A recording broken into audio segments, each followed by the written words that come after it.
દોસ્તો, એક સમયની વાત છે.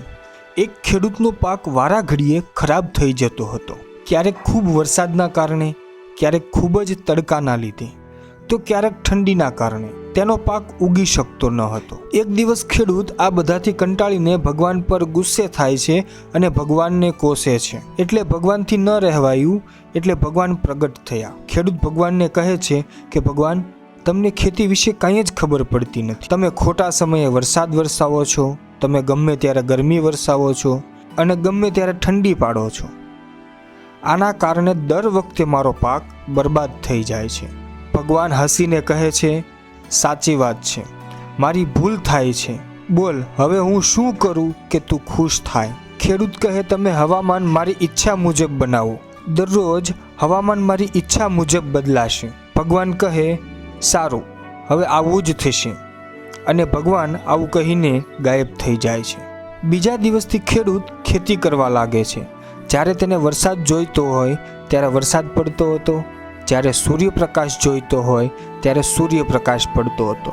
આ રીતે હવામાન તેની ઈચ્છા મુજબ ચાલતું હતું. ધીમે ધીમે થોડા જ મહિનામાં તેનો પાક તૈયાર થઈ જાય છે અને ત્યારબાદ થોડાક જ સમયમાં પાકની કાપણીનો સમય આવે છે. હવે જ્યારે તે પાકની કાપણી કરવા જાય છે ત્યારે તે જોવે છે કે પાકના કણસલામાં ઘઉં જ ન હતા. પાકના બધા જ કણસલા પોલા હતા. આ જોઈને તેને ફરીથી ભગવાન યાદ આવ્યા. એટલે ભગવાન ફરીવાર પ્રગટ થયા. એટલે ખેડૂતે આવું થવાનું કારણ ભગવાનને પૂછ્યું. તો ભગવાન કહે છે કે તારા પાકને બિલકુલ તકલીફ પડી નથી, તેથી જ તે પોકળ થઈ ગયો છે. જ્યારે પાક ભારે વરસાદ, ભારે પવન અને ગરમીથી પોતાને બચાવવા માટે સંઘર્ષ કરે છે ત્યારે જ તેમનામાં અનાજ બનવાની પ્રક્રિયા શરૂ થાય છે.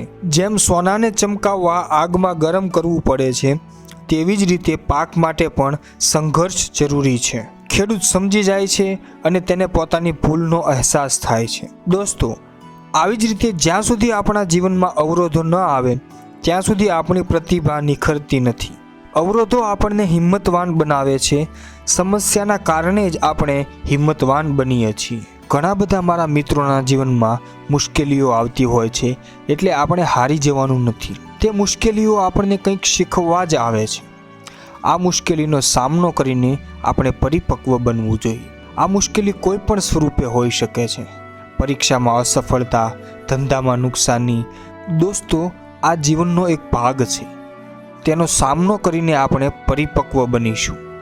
એટલે કોલસામાંથી હીરો બનવું હોય તો તપવું તો પડશે જ. તેના સિવાય આપણો ઉદ્ધાર નથી. આપણા જીવનમાં ઘણીવાર તકલીફ આવે એટલે આપણે હિંમત હારી જતા હોઈએ છીએ અને ભગવાનને કોસતા હોઈએ છીએ.